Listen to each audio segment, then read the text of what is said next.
नमस्कार, मैं हूं हिमांशु मित्तल और आज हम हमारे खास कार्यक्रम गाड़ी बुला रही है में आपको सफ़र करवाने वाले हैं झालावाड़ सिटी से कोटा तक का सफ़र।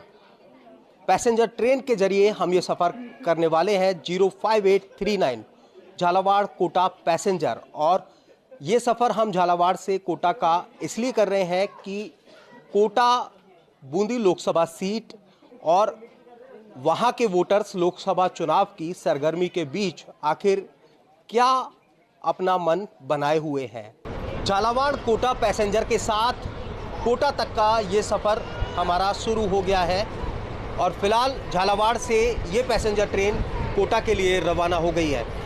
ट्रेन की रवानगी के साथ कोशिश यही कि पैसेंजर्स के बीच पैसेंजर के मन को टटोलें कि आखिर क्या है लोकसभा चुनाव को लेकर के उनके जहन में, उनके मन में। फिलहाल पहली सीट से ही शुरू करूंगा और मेरे साथ में चाचा मौजूद है। चाचा, क्या नाम है आपका? मोहम्मद शरीफुद्दीन। क्या लगता है इस बार क्या माहौल है, क्या हालात है? आप सब अपना अपना मुकद्दर का फैसला करेगा। ज़्यादा उम्मीद तो जिसकी अभी सरकार है वही है। क्या लगता है, क्या मौजूदा से सरकार है उसको लेकर के उम्मीदें क्यों हैं और क्या काम ज़्यादा हुए हैं? ज़्यादा काम हो रहे हैं। ये ट्रेन वाला काम अलग हुआ और सब काम हुआ, बहुत सारी कामें हुए हैं। आप बताएं, आप कहाँ से हैं और क्या नाम है सर आपका? अकलेरा। अकलेरा से हैं। जी। क्या लगता है कि कितना डेवलपमेंट हुआ है और कितना विकास हुआ है? नहीं, बहुत बढ़िया विकास होया, अच्छा बढ़िया, तो काफ़ी अच्छा फ़ायदा मिला सरकार को सबको। ठीक है, तो क्या प्रतिक्रिया है इलेक्शन को लेकर के? चल रही है प्रक्रिया तो बढ़िया, जोरों शोरों से हमारा उधर ही बढ़िया प्रचार चलते हैं। आपसे जानना चाहूँगा कहाँ का ये सफ़र तय कर रहे हैं फिलहाल, तो ये बताएं। मैं अभी झालावाड़ से कोटा जा रहा हूँ और जिस विषय पे हम बात कर रहे हैं तो भारत सरकार ने बहुत ही अच्छे विकल्प जो आम जनता के लिए दिए गए हैं। आज हम जिस ट्रेन में सफ़र कर रहे हैं वो भी केंद्र सरकार की देन है। और जिस जगह का मैं निवासी हूँ कोटा का, वहाँ पे जो डेवलपमेंट हो रहा है रेलवे स्टेशन का करणों का, जो वर्ल्ड क्लास डेवलपमेंट हो रहा है वो इस सरकार की देन है। और माननीय ओम बिरला जी ने जो कोटा के हाड़ौती में जो मेमो ट्रेन चलाई है, उससे जो अप डाउन्स करने वाले जो जितने भी लोग हैं उनको बहुत सहूलियत मिली है। तो मेरा मानना ये है कि इन सब चीज़ों से, केंद्र की योजनाओं से, माननीय हमारे क्षेत्र से लोकसभा स्पीकर भी आते हैं। लोकसभा स्पीकर हमारे कोटा की शान एक जो हुआ करती थी, औद्योगिक क्षेत्र हुआ करता था, उसके बाद से हुआ करता था हम कोचिंग हब हुआ करता था। और आज हमारे देश में जो कोटा का नाम है वो माननीय लोकसभा स्पीकर ओम बिरला जी की वजह से है। यानी कि जो रेलवे का इंफ्रा जिस तरह से डेवलप हो रहा है उसके बाद में जो बड़ा फ़ायदा है वो मिलने वाला है। सर, क्या नाम है, कहाँ से कहाँ का सफ़र तय कर रहे हैं? अकलेरा से चित्तौड़ का सफ़र कर रहा हूँ। क्या नाम है सर? सुनील सुराना। सुनील जी, इलेक्शन को लेकर के अगर मैं बात करूं तो क्या राजस्थान में, देश में चुनाव का जो माहौल है वो नजर आ रहा है? मोदी जी का है, काफ़ी विकसित। वजह एक सपना था वसुंधरा जी सिंधिया का ड्रीम प्रोजेक्ट रेलवे का, वो पूरा हो गया और आगे भी काफ़ी विकास होने वाला है। चलिए, आपको लगता है सर कि इस बार के चुनाव में जो राम मंदिर वाला फैक्टर है, जो राम मंदिर का फैक्टर है वो काम करने वाला है? इससे कोई आप सहमत हैं इस बात से? हाँ, वो भी निश्चित काम करेगा। हिंदुओं का वो धार्मिक स्थान है तो उसका लंबे समय से वो मांग थी, तो वो भी पूरी कर दी मोदी जी ने। तो मोदी जी निश्चित केंद्र में मोदी जी आएंगे। क्या वजह लगती है सर? क्या मतलब सिर्फ राम मंदिर या फिर और भी कुछ ऐसे मुद्दे हैं? नहीं, राम मंदिर के अलावा विकास भी खूब किया उन्होंने।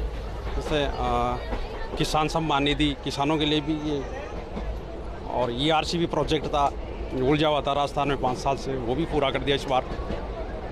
और गरीबों के जो आवास नहीं थे, प्रधानमंत्री आवास PM योजना, वो सब गरीबों के उसके तहत आवास बन रहे हैं गाँव में भी। राजस्थान की बात कर लें तो राजस्थान में सर एक दावा किया जाता है बीजेपी की तरफ से। हाँ जी 25 की 25 सीटें आएंगी, लगता है आपको ऐसा? अभी देखो मोदी फैक्टर है, आ सकती है, लगभग चांस है। क्या वजह है, मतलब अगर मैं आपके मन से जानूं, ये तो बीजेपी का दावा है, आपको क्या लगता है, क्या क्या इसकी हकीकत है? हकीकत तो अभी देखो ज़्यादातर हिंदुत्व पे जोर दिया जा रहा है, राम मंदिर बना है। राम मंदिर बनाए कम से कम 400 से 500 साल लगे हैं उसमें बनने में। पहला पॉइंट ये है मेरा। दूसरा पॉइंट ये है कि जो अभी ये CAA लागू किया है, पूरे अपने देश में लागू हो चुका है, धीरे धीरे हर स्टेट में लागू हो जाएगा। 2 हो गया, और ऐसे मुद्दे बहुत हैं मोटे मोटे। मैं आगे बढ़ता हूँ। चलिए, मुझे आप लगता है स्टूडेंट है, एज ए स्टूडेंट आपकी प्रतिक्रिया अगर मैं जानूँ तो चुनाव को लेकर के क्या कहेंगे, क्या लगता है, क्या हालात हैं, क्या बदलाव आप देखते हैं? बदलाव तो देखते हैं कि इस बार भी बीजेपी का ही है। वजह उन्होंने बहुत सारे काम किए, जैसे धर्म को लेके भी काम किए, मंदिर का निर्माण भी करवाया है बहुत सारे, और अभी ट्रेन भी चल रही है। पहले नहीं थी इकलेरा से कोटा, भी कोटा इकलेरा से बैठे हैं, कोटा जा रहे हैं, ये कारण है। और बहुत सारे जैसे अनएम्प्लॉयमेंट को लेके भी बहुत सारे कार्य किए हैं उन्होंने, बीजेपी ने। मैं अगर आपके ज़रिए समझूं तो फ़िलहाल इस ट्रेन में सफ़र के साथ में क्या लगता है कि डेवलपमेंट और इसके साथ में दावा, राजस्थान में दावा किया जाता है कि 25 के 25 सीटें आएंगी, लगता है कि ये ऐसा पॉसिबल है और जो बीजेपी ने वादे किए वो पूरे हुए? वादे तो कोई बाकी बचे ही नहीं बीजेपी के राज में, और 25 की 25 सीटें वापस मोदी जी की झोली में डालने की पूरी तैयारी है। पूरी की पूरी 25 सीटें जाएगी मोदी जी के नेतृत्व में। और देश में जो विकास हुआ, जो 70 सालों में विकास नहीं हुआ, वह मोदी जी ने 10 साल में विकास करके दिखा दिया। भाई साहब ओम जी बिरला जी के नेतृत्व में एयरपोर्ट की जितनी भी बाधाएं आ रही थी वह सब पूरी बाधाएं समाप्त कर दी। सर, कहाँ से कहाँ का सफ़र तय कर रहे हैं सर? हम झालावाड़ से खाटू श्याम जी जा रहे हैं। खाटू श्याम जी जा रहे हैं? हाँ, खाटू श्याम। कोटा, झालावाड़ कोटा ये पैसेंजर ट्रेन है। हाँ। क्या सर, क्या माहौल लग रहा है फिलहाल चुनाव का, और कितना काम बीते 5 सालों में हुआ है? आपको कितना काम लगता है सर? यहाँ तो झालावाड़ में पूरा सारा ही काम हुआ, एयरपोर्ट का काम वो चल ही रहा हमारा। ये झालावाड़ से जो पहले पाटन तक चलती थी, पाटन से अभी इकलेरा तक चल गई ट्रेन, ये भी काम हुआ और सारे काम हो रहे हैं। आगे बढ़ता हूँ। सर, क्या कहेंगे चुनाव को लेकर के, क्या माहौल लगता है आपके नज़रिए से, क्या मुद्दे हैं सर? जब वोट करने जाएंगे तो इस बार लोगों के जहन में क्या होगा सर? देश की जो सुरक्षा है वो मजबूत हाथों में है, ऐसा लगता है हमको कि कश्मीर से कन्याकुमारी तक देश को एक सिक्योर कर दिया एक तरह से मोदी जी ने। ये विकास हुआ है और इस विकास की बात यहाँ पर ये जो लोग हैं वो फिलहाल कर रहे हैं। मैं अंकल आंटी भी हैं। सर, कहाँ से कहाँ का सफ़र तय कर रहे हैं आप लोग? अभी तो कोटा जा रहे हैं, आगे दिल्ली जाना है। सर, कहाँ से है? झालावाड़ से। सर, मैं अगर आपसे समझूं तो क्या करते हैं सर? मैं रिटायर्ड पर्सन हूँ, सेंट्रल गवर्नमेंट, स्टेट गवर्नमेंट से। क्या लगता है सर फिलहाल डेवलपमेंट को लेकर के अगर बात करें तो कितना डेवलपमेंट हुआ है? सेंट्रल गवर्नमेंट अपने जो कमिटमेंट थे उनको फुलफिल करने में कितना सक्सेसफुल थे? काफ़ी कुछ फुलफिलमेंट हुआ है और अभी बहुत आवश्यकता है, क्योंकि देश बहुत बड़ा है, लोगों की मांगें बहुत ज़्यादा है। बाकी डेवलपमेंट रेगुलर चल रहा है और आगे और बहुत स्कोप बनता है। अगर आपसे मैं पूछूं तो किस चीज़ से आप प्रभावित होते हैं, या कोई चीज़ ऐसी जो आपको कमी नज़र आती है आपके नज़रिए से? कमी तो पढ़े लिखे लोगों को रोज़गार की एक कमी है, जिसमें लोग अभी असंतुष्ट है कि उनको रोज़गार, पढ़ाई कर लेते हैं, डिग्री हासिल कर लेते हैं, बाकी रोज़गार के प्रॉपर अवसर नहीं मिल पाते। और स्टेट गवर्नमेंट में पिछले दिनों जो पेपर लीक वाले प्रकरण आए हैं उससे लोगों में बहुत ज़्यादा रोष है। Thank you sir. मैम, आप बताएं आपकी प्रतिक्रिया एज ए, क्योंकि फीमेल हैं आप, घर को भी संभालती हैं, क्योंकि घर का जो बैलेंस है वो एक महिला ही बनाती है, तो आपके नज़रिए से क्या मानते हैं जो सेंट्रल गवर्नमेंट है वो फ़िलहाल किस तरह से काम कर पा रही है, और इलेक्शन को लेकर के जो है वो इस बार क्या मुद्दे रहेंगे, ऐसा क्या लगता है आपको? क्या बोलूँ मैं? चलिए सर, आपके पास आऊँगा मैं इस बार। नमस्ते सर, मैं आपसे समझना चाहूँगा कि इस बार के इलेक्शन में क्या जो मुद्दे हैं वो रहने वाले हैं जिनको लेकर के एक आम मतदाता वोट करने के लिए जाएगा, आप वोट करने के लिए जाएंगे? हाँ, सबसे ज़्यादा बड़ा मुद्दा तो अभी हमारा है बेरोजगारी का है, और उसके बाद में गरीबी भी है, और उसके बाद में ये भ्रष्टाचारी का भी है, और पॉल्यूशंस का भी है। तो ये बहुत सारे मुद्दे हैं, और सफाई का भी है, क्लीनलीनेस का।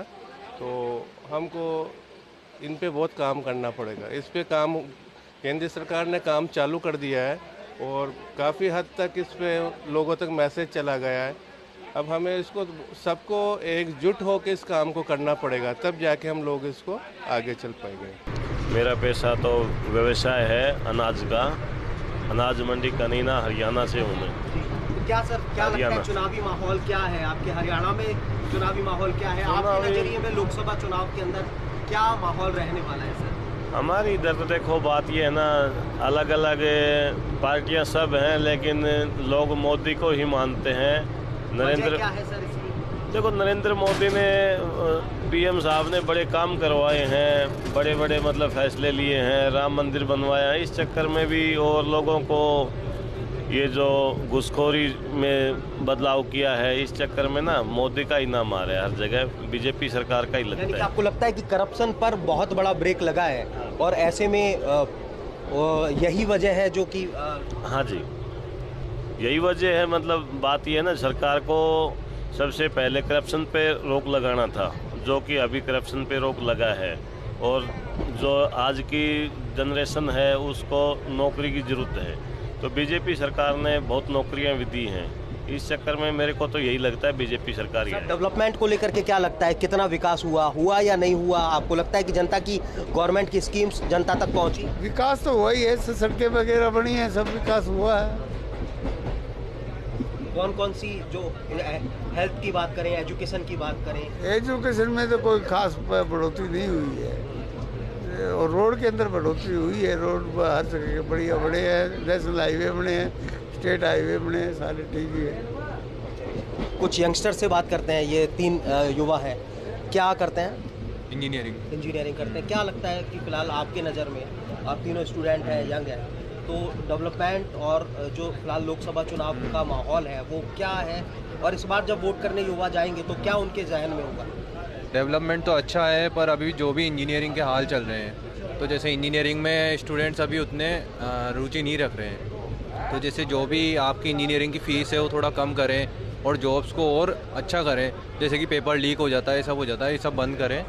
और अभी वैकेंसीज अच्छी आ रही हैं, एलपी की निकली है, रेलवे में और भी हैं, तो बढ़िया चल रहा है सब। आप बताएं सर, क्या नाम है आपका? तन्मय शर्मा। तन्मय कहाँ से? कोटा से। कोटा से। तन्मय, कोटा एजुकेशन हब है, क्या लगता है कि एजुकेशन के सेक्टर में कोटा में क्या और किया जा सकता है और क्या हुआ, कहाँ कमी आपको लगती है, या मौजूदा सरकार ने कुछ किया या नहीं किया? जैसे अभी वहाँ सुसाइड केस बहुत बढ़ रहे हैं कोटा में, तो उसके लिए स्ट्रिक्ट एक्शंस लेनी चाहिए पुलिस की तरफ से, और एन्जॉयमेंट सेंटर भी बनाने चाहिए स्टूडेंट्स के लिए, ताकि उनके ऊपर से स्ट्रेस कम हो और उनका डिप्रेशन लेवल कम कर सके। सर, लोकसभा चुनाव फिलहाल आ गए हैं और ऐसे में क्या लगता है सर, चुनाव का जो माहौल है वो क्या कहता है? कमल ही आएगा जी, कमल पर आएगा। वजह क्या है इसकी? सुविधा है।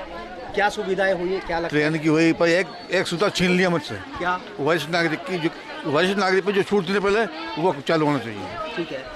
इस बार चुनाव में मुद्दे क्या रहेंगे सर? मुद्दे बहुत हैं, लेकिन आएगा वोट उसको देना है। चलिए ठीक है, और भी लोगों से बात करेंगे। लोकसभा चुनाव में फिलहाल क्या माहौल लगता है, क्या मुद्दे इस बार रहेंगे? फिलहाल न्यूज़ 18 खास कार्यक्रम हमारा है, गाड़ी बुला रही है, और ऐसे में हम ट्रेन के सफ़र में लोगों से बात करते हैं कि आपका क्या व्यू है? सर, लोकसभा चुनाव का तो ऐसा है कि सभी जनता जागरूक है, और जो काम कर रही है सरकार उनके हिसाब से सभी डिसाइड करके देंगे। विकास जनता के बीच में जो भी है जनता डिसाइड करेगी, उस हिसाब से वोट देंगे। ठीक है, तो विकास अब तक कितना हुआ आपको लगता है कि अपना अगर एरिया की नहीं हुआ, या गवर्नमेंट की स्कीम लोगों तक पहुंची? अपने एरिया की अगर बात करें झालावाड़ की, तो अगलेरा तक ट्रेन अभी चालू कर दी है, जो बहुत अच्छा बेनिफिट है। इसको बढ़ाकर मनोहर थाना तक भी करना चाहिए, लेकिन इधर लाइन निकली, कोई बात नहीं, भविष्य में अगर ये सब प्लान बनेगा तो ज़रूर करेगी। सर, क्या करते हैं आप? मैं बिजनेस करते हैं। एज ए बिजनेसमैन अगर पूछूं मैं आपसे, तो एजुकेशन, हेल्थ, डेवलपमेंट, ये सब कुछ कितना हुआ, कितना हो पाया? नहीं, अभी पिछले 2-3 साल में तो डेवलपमेंट तो अच्छा हो रहा है, गवर्नमेंट और वसूली भी अच्छी कर ही रही है। जैसे अभी हमारे कपड़े में MSME लागू कर दिया है, तो उस वजह से कि अब उस पेमेंट की हमें दिक्कत आती है, क्योंकि 45 दिन में पहले हमें 50-60 दिन की साइट मिलती थी, अब MSME लागू कर दिया है, तो उस वजह से व्यापार पे भी बहुत असर पड़ा है। पेमेंट भी हमें 45 दिन में हाउ एनी कंडीशन करना पड़ता है, नहीं तो हमारी इनकम में शो करके टैक्स जुड़ जाता है। आपका ये कहना है कि बतौर बिजनेसमैन आपका व्यू ये है कि जो सेंट्रल गवर्नमेंट की ये पॉलिसी है बहुत गलत है, बहुत गलत है। इससे 80% व्यापारी आज खरीदी करने नहीं जा सकते। जिसको इमरजेंसी है वही आदमी जा रहा है, सोच रहा है मार्च बाद जाऊंगा तो मेरा कम से कम मेरे को साइड मिले। तो झालावाड़ कोटा पैसेंजर का ये सफ़र पूरा हो गया है और अब हम पहुंच गए हैं कोटा रेलवे स्टेशन और ये ट्रेन भी कोटा तक ही थी। तो पैसेंजर्स के मन को टटोला, पैसेंजर की बात को, उनके मूड को आप तक पहुंचाया।